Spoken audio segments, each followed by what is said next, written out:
uno de los grandes desafíos que tenemos como país es transitar hacia una justicia racial. ¿Qué significa la justicia racial? La posibilidad de que todas y todos los colombianos, independientemente de nuestro color de piel, de nuestra pertenencia étnica y territorial, podamos acceder en igualdad de condiciones a los bienes y servicios del Estado, pero que también se garantice el cumplimiento de los derechos humanos en todos los grupos poblacionales del país.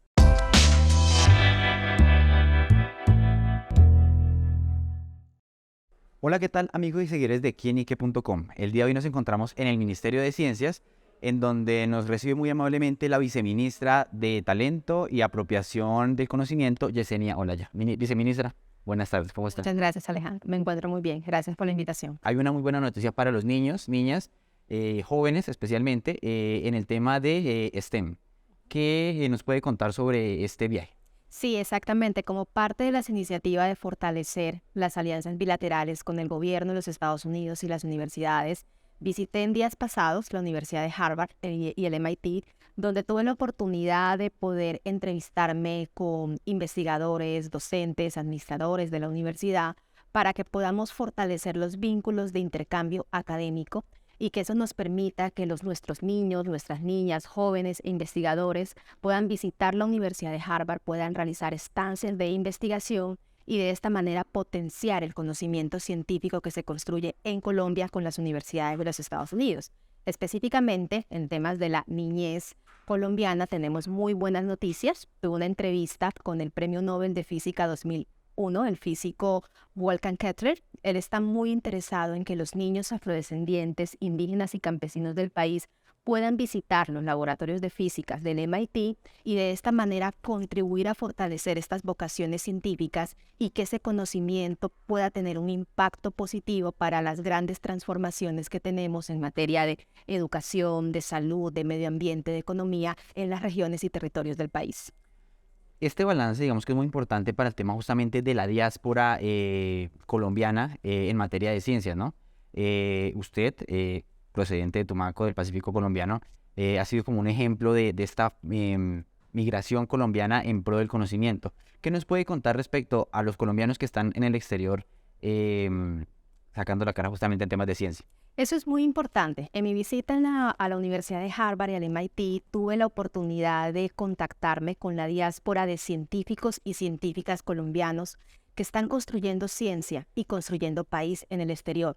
Justamente ha sido la diáspora nuestro principal canal de comunicación para contactarnos con los docentes e investigadores de estas dos grandes universidades. El trabajo que están haciendo nuestros científicos es realmente muy importante porque están reposicionando a Colombia en el escenario internacional como un país de ciencia, tecnología e innovación, como un país que le está apostando al desarrollo científico para acompañar las grandes transformaciones que tenemos a nivel nacional y de manera especial en las regiones que han sido víctimas del conflicto armado.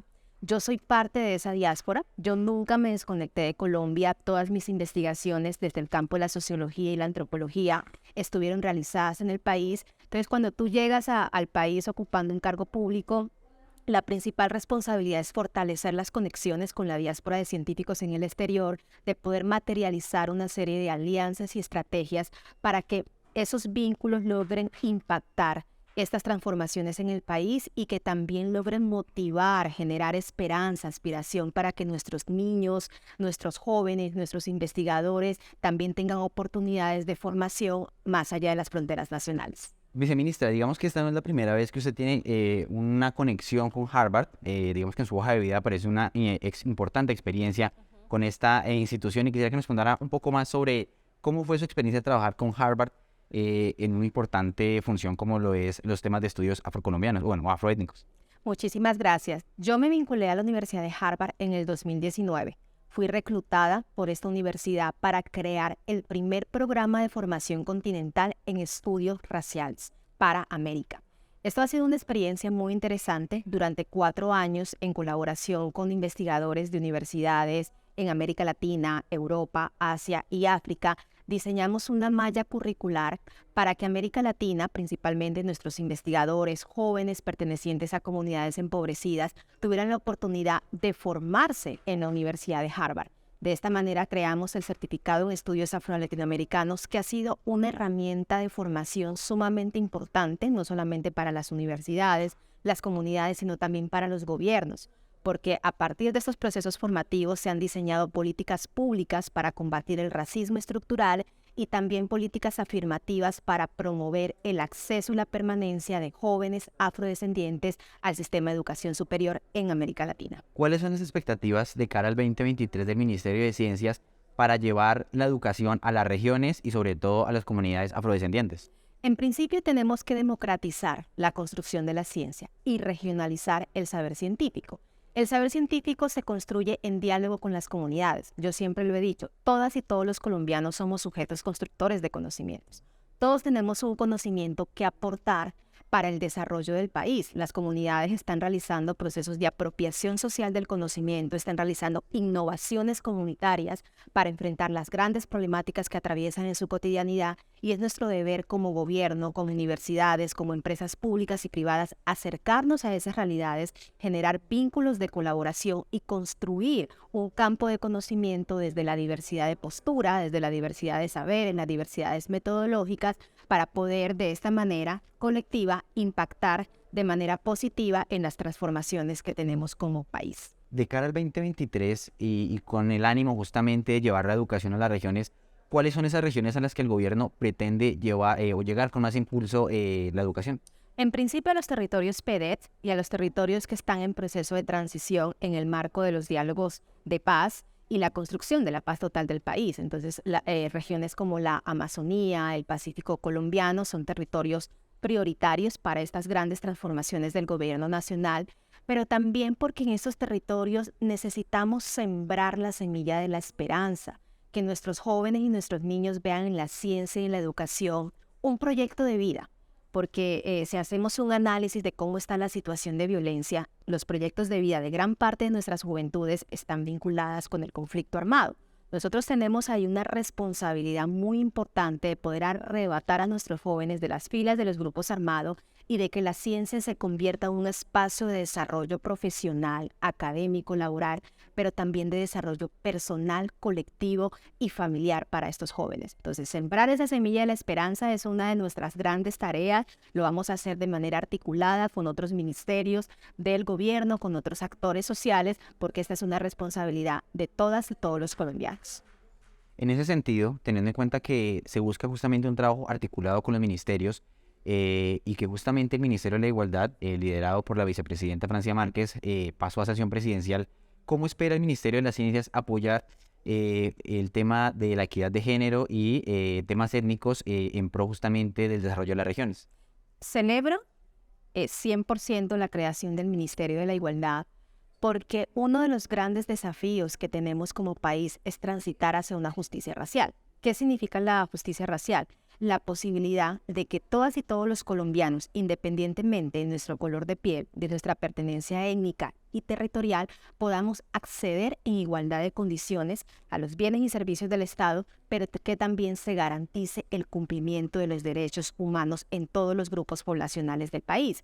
De esta manera, uno de los grandes desafíos es poder articularnos con el Ministerio de la Igualdad, poder llevar ciencia a las regiones, poder pensarnos en programas de formación donde los niños indígenas, las mujeres afrodescendientes, los niños afrodescendientes creen tecnología, creen innovación, que esos reconocimientos sean esos conocimientos sean reconocidos en el país y que esto también permita un tránsito para mejorar la calidad de la educación en estas comunidades. La equidad se construye con las comunidades étnicas y con las mujeres, y eso es uno de los grandes desafíos que tenemos como ministerio. A mí personalmente me interesa más mujeres en la ciencia. Yo soy una mujer científica desde el campo de las artes y las humanidades. Entiendo y he vivido las brechas de género en las diferentes perspectivas disciplinarias de la ciencia, y es importante que se reconozca ese trabajo de las mujeres en la ciencia, de las mujeres que están contribuyendo con la construcción y generación de conocimiento a cambiar las dinámicas de exclusión que tenemos como país. El Ministerio de la Igualdad justamente generó ese debate, sobre todo en el Congreso de la República, respecto a si en Colombia, por ejemplo, hay racismo o no hay racismo. Desde su perspectiva, ¿considera que Colombia es un país racista?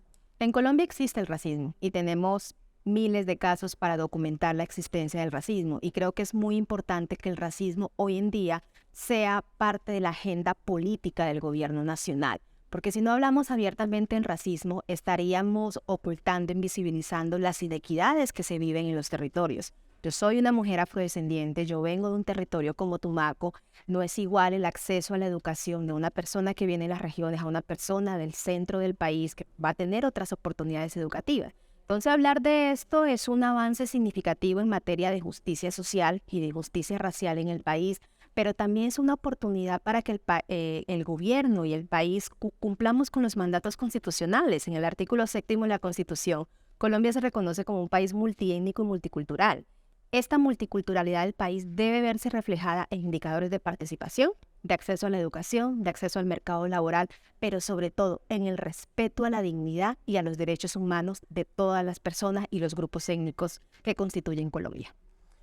Viceministra, entrando un poco en temas personales, su historia de vida es muy interesante respecto a que efectivamente usted nació en Tumaco, en el Pacífico colombiano, estudió en la Universidad de Caldas, también se formó en el exterior. Nos gustaría que nos contara un poco sobre su trayectoria académica y cómo fue que llegó al Ministerio de las Ciencias. Sí, yo soy hija de la educación pública, por eso defiendo la educación pública. Del INEM, si mal no estoy. Sí, yo estudié en el INEM, en Pasto. Llegué a Pasto cuando tenía 14 años, justamente porque en ese momento el incremento de la violencia en Tumaco generó que mi familia fuera desplazada y mis padres, como una vía de protección, me enviaron a una ciudad como Pasto, donde efectivamente hay unas desigualdades en materia de los diálogos entre la sierra y la costa nariñense. Y las personas que venimos de la costa tenemos que adaptarnos a esos nuevos contextos, pero también luchar contra una serie de barreras como el hecho de ser reconocidos como sujetos de conocimiento, que ese es un debate muy importante a nivel del país. Luego de que termino mis estudios en Pasto, por medio de una acción afirmativa, ingreso a la Universidad de Caldas a estudiar sociología. Y en este programa de sociología tuve mis primeros acercamientos con diferentes docentes e investigadores en el campo internacional que me motivaron a estudiar el tema de las desigualdades raciales, los desplazamientos forzados, las movilidades y migraciones transnacionales de las poblaciones indígenas y afrodescendientes en el país.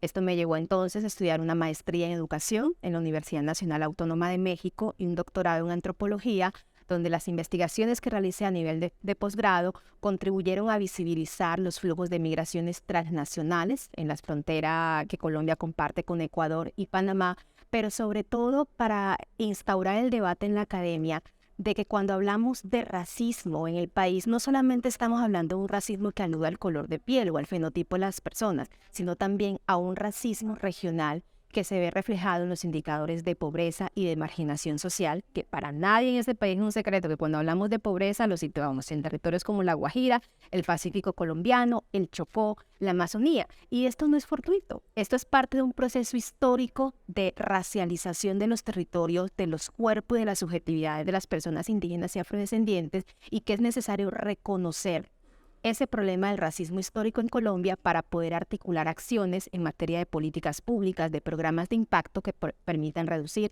esas brechas. Finalmente llegué a la Universidad de Harvard, donde estuve 4 años trabajando como investigadora y creando programas de formación en justicia racial, pero también me permitió abrir mi perspectiva de análisis que el racismo es un problema global.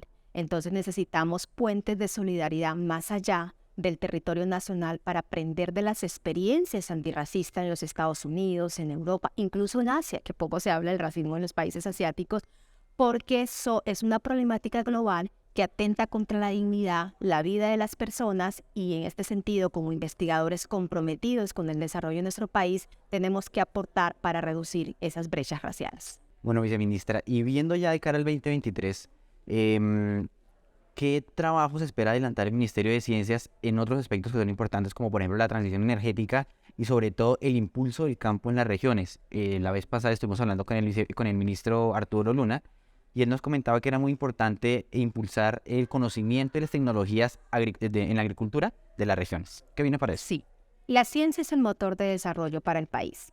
Nosotros como colombianos no podemos continuar en una perspectiva del trabajo rudimentario en el campo. Necesitamos llevar tecnología, innovación al campo, pero el llevar esa tecnología implica dialogar con las comunidades, potenciar esas habilidades que ellos ya han construido de manera tradicional, comunitaria, colectiva, porque la tecnología es una herramienta que va a permitir transformación social, pero potenciar unas habilidades que ya están instauradas. De esta manera, hablar de transición energética, hablar de los mecanismos para impulsar la agricultura en los territorios, también implica analizar de manera sectorial las vocaciones de los territorios y las regiones en el país. Porque si tú tienes un análisis diferencial de cuáles son las vocaciones territoriales, también la implementación, la transferencia de tecnología, las metodologías, los diálogos con las comunidades se deben establecer de manera diferencial. Entonces creo que tenemos grandes retos de fortalecer el acercamiento y el diálogo con las comunidades, con las organizaciones sociales, de construir con ellos estas demandas territoriales en materia de ciencia e innovación y también las rutas de implementación que vamos a desarrollar desde el Ministerio. Ese es uno de los grandes retos para el 2023 y para esto, bueno, estamos articulándonos con todos los actores del Sistema Nacional de Ciencia y Tecnología e Innovación, también con la diáspora científica, porque es un diálogo que compromete a todos los actores del país en pro de poder generar estos beneficios y transformaciones en nuestros territorios y regiones. Para finalizar, durante los últimos días, digamos, se encendió un debate un poco por el tema de la desnutrición en Colombia y de las muertes que está ocasionando esta desnutrición. ¿Usted considera que la falta de tecnología ha sido responsable de que, por ejemplo, en territorios como La Guajira no se haya podido velar por el bienestar de los niños? Yo creo que hay varios factores asociados, entre ellos la débil capacidad tecnológica de algunas regiones del país.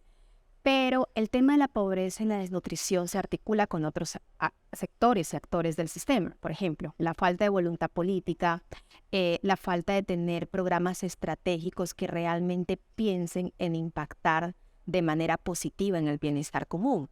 En algunos territorios, por ejemplo, estos mecanismos de empobrecimiento que se han agudizado en los últimos años responden a las dinámicas de la guerra, a las dinámicas de los desplazamientos forzados, del conflicto armado, de la presencia de grupos armados en los territorios, que ha generado también una desestructuración del campo, un envenenamiento de la tierra, en relación, por ejemplo, con las economías extractivas. Entonces, yo creo que ahí tenemos grandes desafíos para pensar el tema de la desnutrición desde una perspectiva mucho más amplia, de analizar esos factores estructurales históricos que se dan en el orden del conflicto, de la poca presencia del Estado en algunos territorios. Pero en este gobierno, que es el gobierno del cambio, es el momento para transformar esas realidades.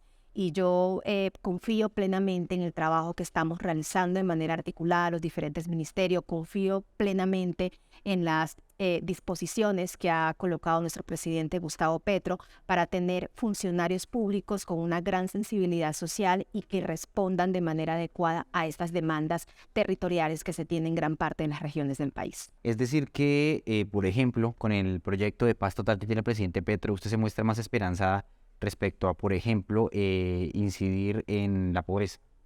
La paz es el camino. Si no le apostamos al país a la construcción de paz, no vamos a reducir las brechas de pobreza, porque no podemos pensar una transición en materia alimentaria para el país en contextos de guerra. La guerra no solamente elimina la vida humana, la vida natural, la vida vegetal. La guerra también genera una eliminación de la vida en términos de hechos sociales, porque te arrebata las expectativas de cambio y de transformación de tus comunidades. La paz es el camino para reconstruir el tejido social, territorial y comunitario del país. Y esa es la apuesta en la que debemos estar todos los colombianos, independientemente del color del partido político, de la ideología política, de la vocación que tengamos, del lugar de trabajo, porque es un proyecto de nación. La paz es la oportunidad para poder reconstruir la dignidad de nuestra sociedad, que ha sido quebrantada, que ha sido arrebatada como consecuencia de la guerra, pero también para llevar a estos territorios como La Guajira otras oportunidades que sean consensuadas con las comunidades, con sus dirigentes, con sus organizaciones, y de esta manera que las transformaciones que estamos desarrollando en esta materia en el país se vea de manera articulada, colectiva, y que nadie se quede atrás en la toma de decisiones. Viceministra, muchas gracias por el tiempo que le dedicó a Quienique. Muchísimas gracias, Alejandro. Aquí estamos a sus órdenes. A todos ustedes, muchas gracias, seguidores y lectores de quienique.com. No olviden leer la nota completa en nuestro portal www.quienique.com.